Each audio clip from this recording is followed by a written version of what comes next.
Imagine sitting across from Mark Twain at a wooden table in some dusty boarding house, riverboat cabin, or coastal inn. He leans forward, grinning, and says, "If you want to know what America tastes like, you have to start with the foods we were never meant to forget." Twain didn't just write about America. He traveled it, lived it, and tasted it in all its rough charm and surprising creativity. Before each book, before each burst of inspiration, he relied on meals that were as bold, strange, and unforgettable as the characters he created. This countdown explores those foods. Some are comforting, some are shocking. All are rooted in the landscapes and kitchens of 19th century America. These weren't the polished dishes found in hotel dining rooms. They came from fishermen along the Great Lakes, homesteaders on the plains, cooks in river towns, and families who made do with what they had. Twain crossed paths with them all, and he carried their flavors into his work. As you move through these sections, you'll step back into an America filled with wood smoke, iron skillets, brine barrels, campfire sparks, and long stretches of road. These dishes tell a story not only about what Twain ate, but about how a country shaped the imagination of one of its greatest writers. 1. Wild goose jerky, brined in river salt. Before many of his stories took shape, you find Mark Twain out on the open plains, miles from the comfort of any kitchen. He was traveling with hunters along the Missouri River, gathering notes, characters, and scraps of dialogue he'd later weave into his books. Out there, food wasn't just something to fill the stomach. It was part of the landscape. And one of the most surprising meals he tasted was wild goose jerky, cured with nothing more than river salt and patience. In the mid-1800s, wild geese were everywhere along the flyways of the American Midwest. Hunters brought them down in great numbers, plucking and dressing them right on the riverbank. Instead of roasting the birds whole, they saved the lean breast meat for a special kind of trail food.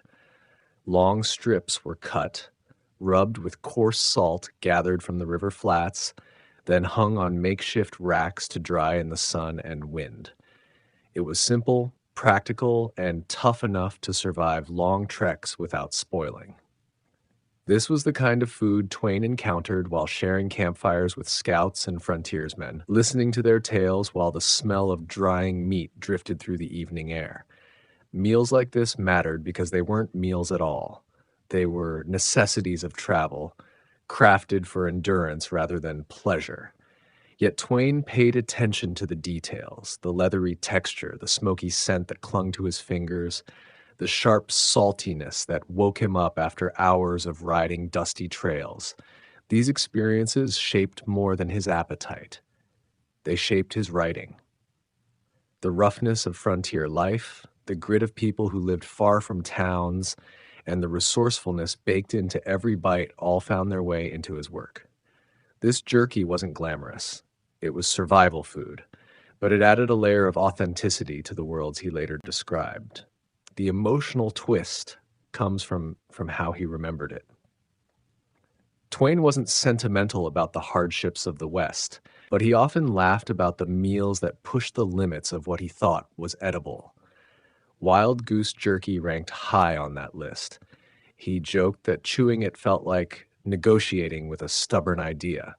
Still, it became part of his memory bank, tied to the early days when he was just a wandering observer, not yet the writer the world knew.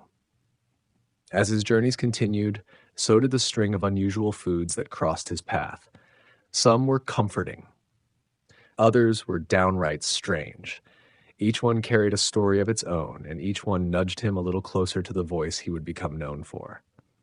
Boiled sheep's head with vinegar, herbs. Before Mark Twain settled into the rhythm of writing full-time, he spent stretches of his young adult life drifting between boarding houses, printers' rooms, and crowded immigrant neighborhoods. In those places, he found foods that were as unfamiliar as the languages he heard around him.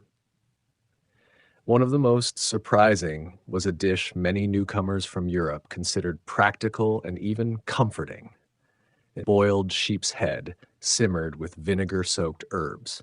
Sheep's head wasn't served for shock value in the 1800s. It was the kind of meal families prepared when nothing could be wasted.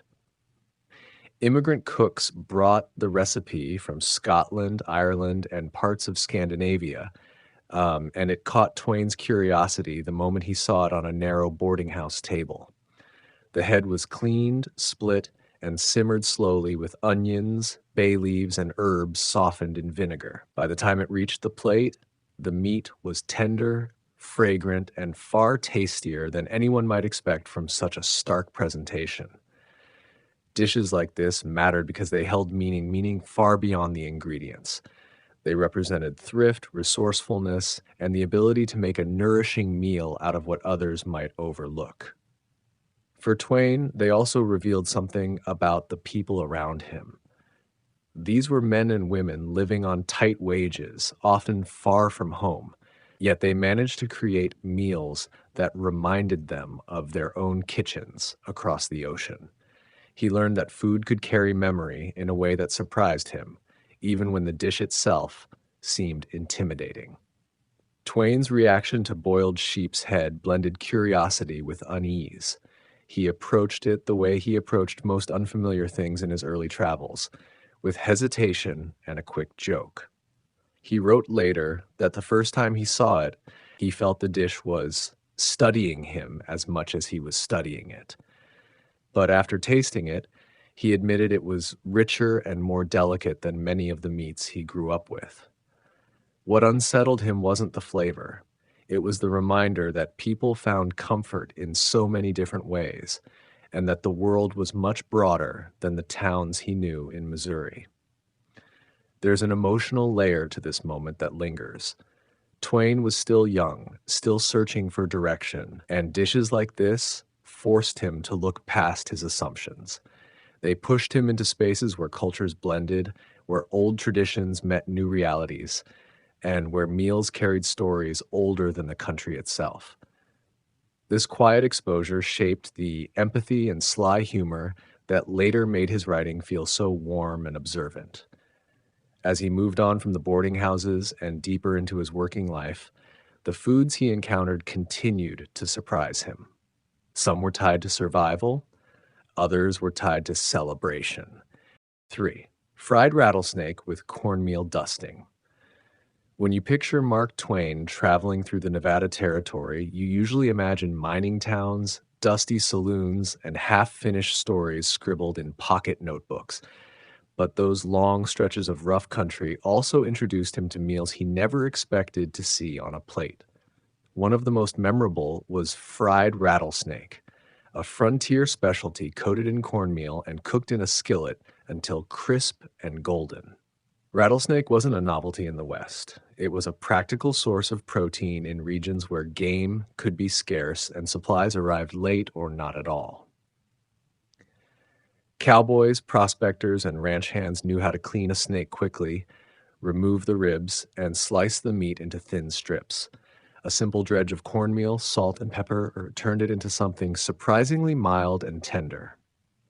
Twain encountered it while staying with miners who insisted it tasted like chicken on its better days. The meal wasn't fancy. It was survival shaped by necessity, and it carried the unmistakable taste of the desert itself. What made this food matter wasn't just the flavor. It revealed the grit and adaptability of the people living on the frontier, men who worked brutal hours, slept under the stars, and relied on whatever the land provided. Twain admired that spirit. He'd come west chasing opportunity and a sense of adventure, and meals like this taught him just how differently life unfolded outside the towns he grew up in. This dish spoke to a world where every choice was shaped by the landscape and where ingenuity defined daily life. The emotional twist came from Twain's reaction, which mixed humor with genuine disbelief. He later joked that the only frightening part of the meal was discovering I enjoyed it. That admission stuck with him.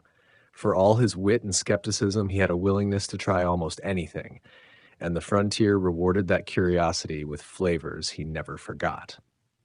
Eating rattlesnake wasn't just about the meal. It was about stepping deeper into a place known for hardship, opportunity, and tall tales. And Twain loved tall tales, especially when he could confirm which ones were true. These encounters shaped the voice he carried with him into his writing. They gave him a wider understanding of the people who filled his stories, their humor, their toughness, their resourcefulness. Food was part of that education, not grand hotel meals or refined city dishes, but the everyday plates that reflected how people survived and how they shared what little they had. As Twain moved farther across the West, the foods he met continued to challenge his expectations. Some came from the wilderness. Others came from the kitchens of small settlements struggling to take root. 4. Choke cherry pudding from Plains homesteads. Before Mark Twain fully stepped into the role of a national writer, he spent years wandering through places most Americans of his time never saw. One of those places was the wide stretch of plains where new homesteads dotted the horizon like small islands of hope. Families there relied on whatever the land offered, and one of the most lasting tastes Twain encountered came from that landscape itself. Choke cherry pudding, a tart, foraged dish that carried the flavor of survival and celebration in the same spoonful. Chokecherries grew in thick clusters across the prairies. Their deep red skin hid a sharp bitterness that made them nearly inedible on their own. But frontier families knew how to turn them into something memorable.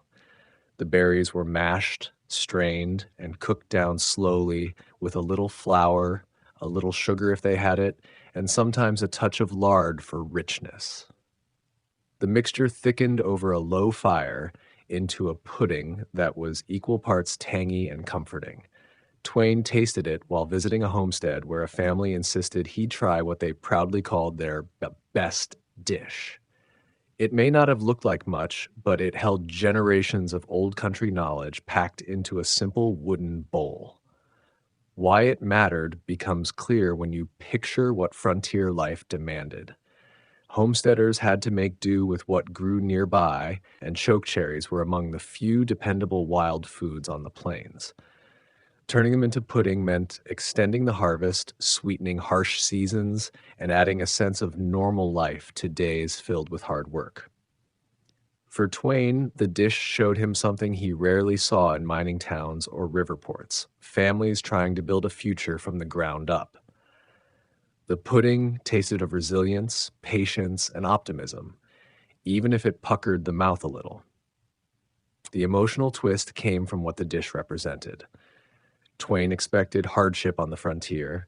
He expected grit, but he didn't expect tenderness. This pudding, made from berries barely sweet enough to eat, reminded him that people everywhere, no matter how isolated, found ways to create comfort. He joked later that chokecherries were nature's way of keeping a man humble. Yet he remembered the dish fondly because it told him something about the people who offered it. They wanted him to feel welcome, even when they had little to spare. It's moments like this, shared over modest meals in small, hopeful homes, that helped shape Twain's understanding of the American character. He saw not just the bravado of the West, but the quiet endurance that supported it. And as he moved on, leaving the plains behind him, 5. Beef marrow spread on stale bread. Before Mark Twain became known for his sharp wit and steady confidence, he spent years working in places where meals were more about fuel than comfort. One of the simplest yet most surprising foods he encountered came from the mining camps and rough boarding kitchens scattered across the West. Beef marrow scraped from cracked bones and spread onto stale bread to create a dense, warming meal that kept a man going through long, exhausting days. Marrow wasn't a luxury in the mid-1800s. It was the last bit of nourishment miners, laborers, and traveling writers pulled from the bones after everything else had been used. Cooks boiled or roasted the bones until the marrow loosened, then scooped out the rich, silky center and mixed it with a pinch of salt or whatever seasoning was available. Spread onto day-old bread, softened over a fire, it became something far better than it looked.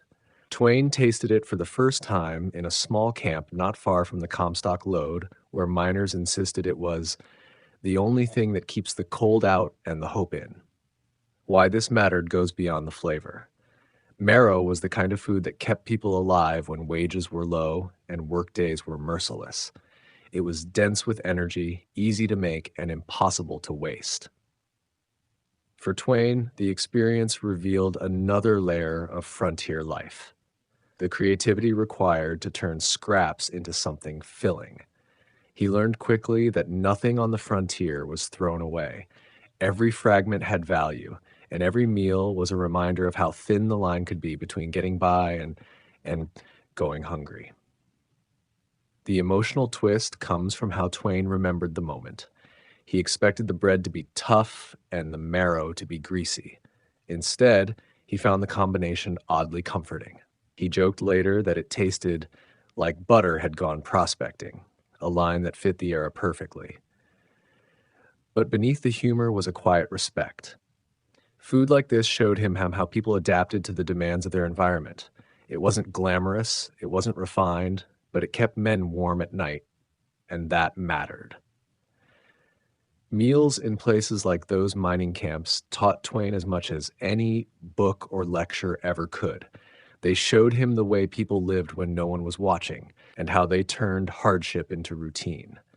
The miners he ate with were the same men he later wrote about, tired, hopeful, stubborn in their optimism.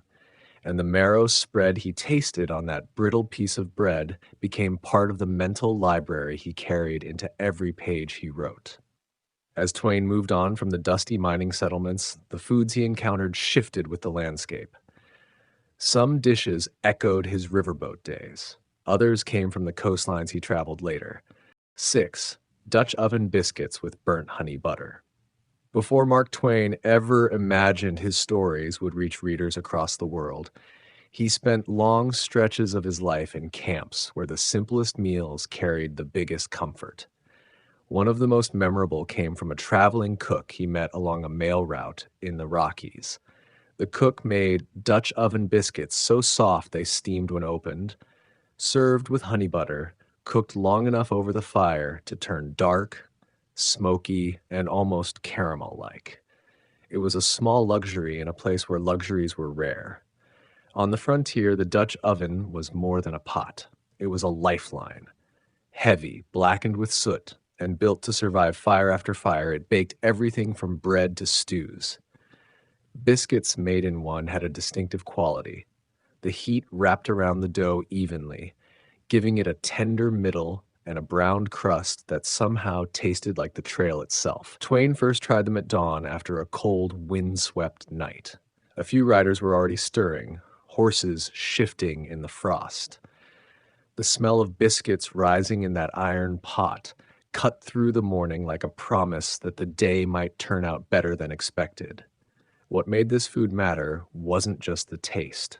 It was the feeling of being looked after. Life in the mountains was unpredictable, and meals often reflected the landscape, rough, uneven, and hurried.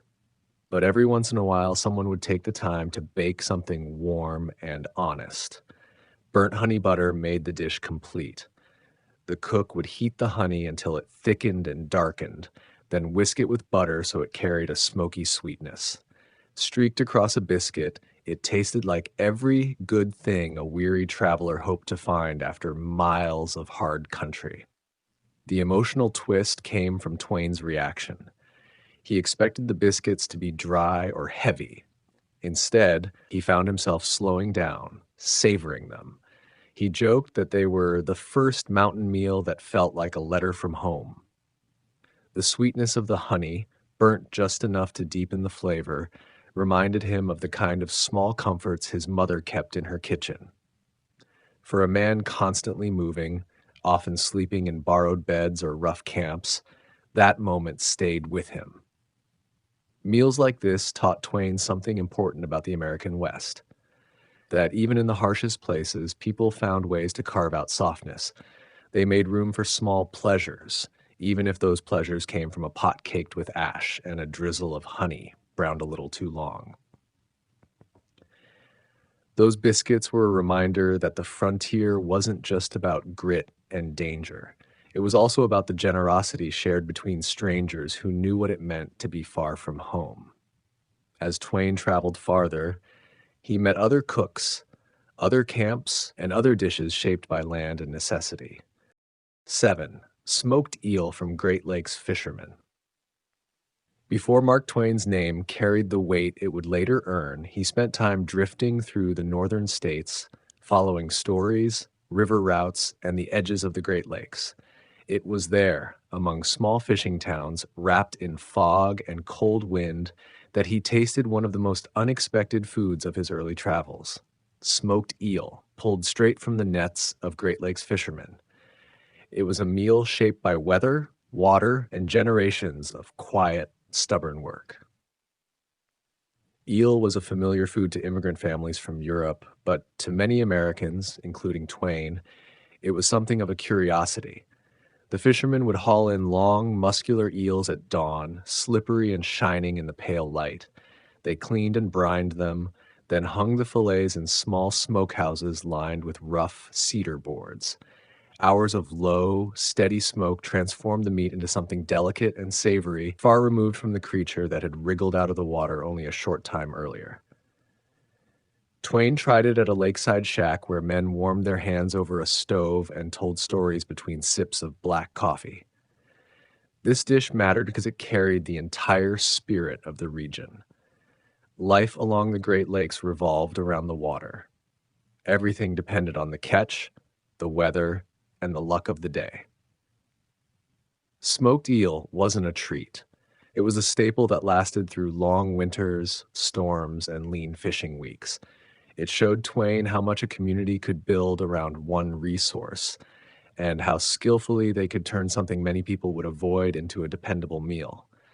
To him, it was a glimpse into a world shaped by patience and quiet resilience. The emotional twist came from Twain's surprise at liking it.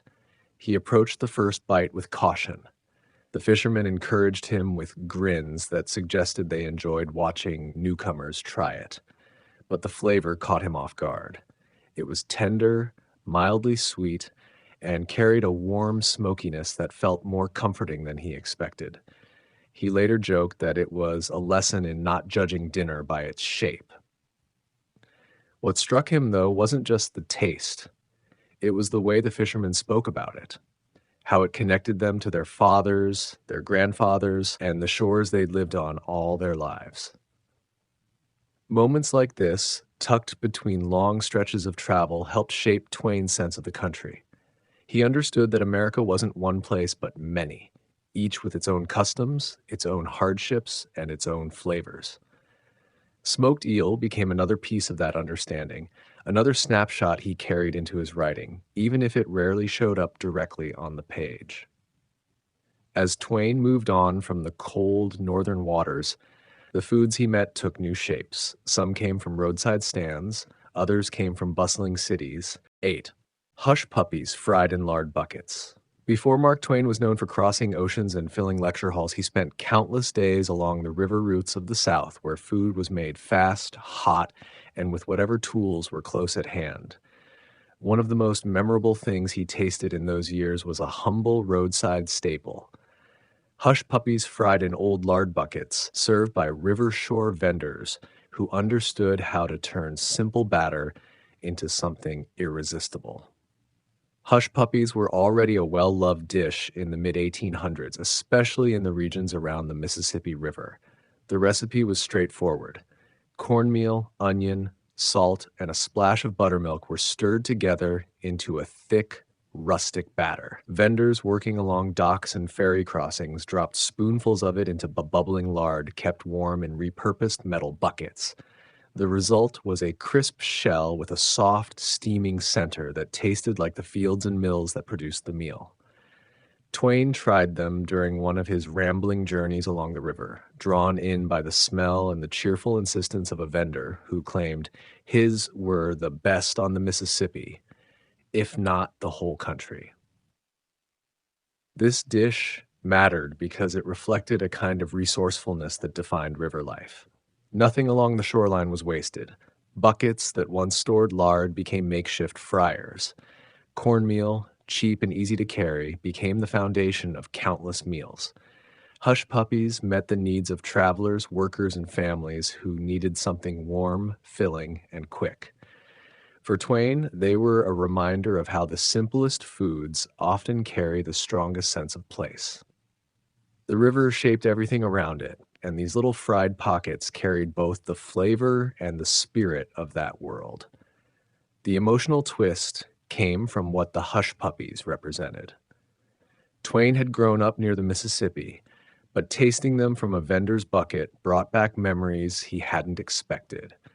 The crisp, salty bite reminded him of childhood nights when he and his siblings gathered around their mother's kitchen, waiting for something warm to come out of the pan. This riverbank version was rougher, louder, and more hurried than anything from his early home, but the taste carried a familiar comfort. He later joked that they were small enough to lose count and good enough to keep buying, which was exactly how the vendors liked it. These moments along the river did more than fill Twain's stomach. They deepened his understanding of the people who lived and worked there, the ones who built their lives one day at a time. Foods like hush puppies showed him how much tradition, memory, and improvisation could fit into something as small as a fried ball of cornmeal. And as he continued traveling, chasing stories, and gathering impressions, he carried that feeling with him. 9. Chestnut soup, stirred with salt. Pork, before Mark Twain became the celebrated author whose wit and observation captured the imagination of the nation, he wandered into corners of America that many would never see. In the Appalachian foothills and northern valleys, he discovered a dish that was both humble and ingenious: chestnut soup enriched with salt pork. It was a meal born from necessity, yet it carried a surprising depth of flavor, warmth, and history. Chestnuts were abundant in the forests of the Appalachians, harvested each autumn and stored for long winters. Families who lived in these remote areas turned the nuts into a soft, starchy base for soups, stews, and breads. Twain arrived at one such cabin during a chilly evening, greeted by the scent of simmering chestnuts and the salty richness of fat pork cut into small cubes. The cook stirred the ingredients slowly, letting the pork render its flavor into the thick, earthy chestnut liquid. By the time it was ready, the soup was hearty, fragrant, and unexpectedly satisfying, an unpretentious reflection of the land itself. This dish mattered because it exemplified how people adapted to the limitations of their environment. Salt pork was a staple, long-lasting and cheap, and chestnuts provided both substance and sweetness without relying on refined flour or sugar. For Twain, it was a lesson in resourcefulness. The food was simple, yet it carried everything a hungry body and weary traveler needed. It also told a story about generations of families living in the mountains, preserving traditions that spanned continents and shaping a cuisine that balanced survival with flavor. The emotional twist came in Twain's reflection on the humble meal. He was used to the bustling chaos of cities, the smoky aroma of riverboats, and the rough, fried treats of frontier life. Chestnut soup was quieter, slower, and somehow more intimate. Eating it by the fire, with a family whose ancestors had relied on the same recipe for decades, he felt a connection to a world built on endurance and care. He later remarked that the soup was the kind of meal that made you pause, not out of hunger, but out of respect, a sentiment that would linger in his storytelling. These simple, thoughtful meals shaped Twain's perspective in subtle ways. He learned to notice the small details, the sound of chestnuts simmering, the gentle crackle of pork fat, the warmth radiating from the pot, and to value the traditions that informed everyday life. Food was never just food. It was a story, a culture, a survival strategy, and a form of expression. As Twain left the wooded cabins behind, he moved toward landscapes where meals were quick, bold, and sometimes startling in their flavors. 10. Potted shrimp, packed in spiced fat. Before Mark Twain's name became synonymous with wit and storytelling, he wandered along the coastal towns and harbors of the northeastern United States, following newspapers, lecture invitations, and the endless curiosity that guided his travels. It was there, in cramped seaside kitchens and bustling docks, that he first encountered potted shrimp, a dish both humble and exotic, where fresh seafood was preserved in spiced fat to last through long voyages and unpredictable markets. Potted shrimp was a practical creation. Fishermen and their families would cook the tiny crustaceans, then pack them tightly into jars with clarified butter infused with pepper, nutmeg, and a hint of cayenne. Sealed and stored in cool cellars, the jars could last for weeks. Twain tasted it one early morning in a small harbor shack, the smell of salted fish mingling with brine and sea air. Spread over a piece of coarse bread, the shrimp were tender, slightly sweet, and layered with the warmth of spiced fat. It was a far cry from the fried or roasted dishes he had eaten elsewhere, and it left a lasting impression of the ingenuity of coastal foodways. Why this dish mattered wasn't only because of its flavor. It represented preservation, endurance, and the connection between people and the sea. For coastal families, potted shrimp was a way to store summer's bounty for winter months, ensuring sustenance and flavor when fresh catches were unavailable. For Twain, it revealed a new side of American ingenuity, how regional resources shaped local diets, and how resourcefulness often produced meals that were more delicate and nuanced than they appeared. It wasn't simply survival food, it was a sophisticated, tactile expression of place. The emotional twist came from Twain's reaction. He admitted to a mix of skepticism and delight. At first, the idea of shrimp cooked into a thick, spiced fat felt odd and even unappetizing. But the moment he tasted it, he discovered layers of flavor that were both comforting and unexpected. He wrote later that it was the kind of dish that reminds a man that the ocean can be as generous as it is mysterious. Beyond nourishment, the dish offered a lesson in openness, to tastes, to traditions, and to experiences that stretched beyond the familiar. Potted shrimp also reinforced a theme that recurred throughout Twain's culinary journeys. Food was always more than fuel. It was a vessel of culture, a link to heritage, and a mirror of the human capacity to adapt and create. In this small jar of shrimp packed in spiced fat, he found history, labor, and love distilled into a bite. As Twain continued moving inland from the bustling ports, he would encounter dishes rooted in the rugged countryside and forests, where preservation was a survival skill, and flavors were often rough, earthy, and unapologetically honest. By the time we reach the end of Twain's table, one thing becomes clear. These foods were more than strange meals eaten along the road. They were markers of time and place, shaped by scarcity, weather, travel, and the spirit of the communities that made them. Twain didn't seek novelty for the sake of it. He embraced the meals put in front of him because they revealed a deeper truth, that America was a patchwork of cultures, methods, and memories, all simmering together. Each dish, whether smoky, briny, rich, or rugged, carried a story that found its way into his writing. They reflected the frontier's resilience, Rivertown's humor, coastal ingenuity, and homestead practicality. Even the shocking foods had warmth behind them. They were cooked by people doing their best with what they had, drawing flavor out of necessity and imagination. As you leave this journey, consider how these forgotten dishes shaped the man who shaped American literature. Twain's stories feel fuller and more human when you realize the meals that fueled them. And in revisiting these foods, we reconnect with a quieter, harder, but deeply creative America, one that still lingers in old recipes, fading memories, and the pages he left behind.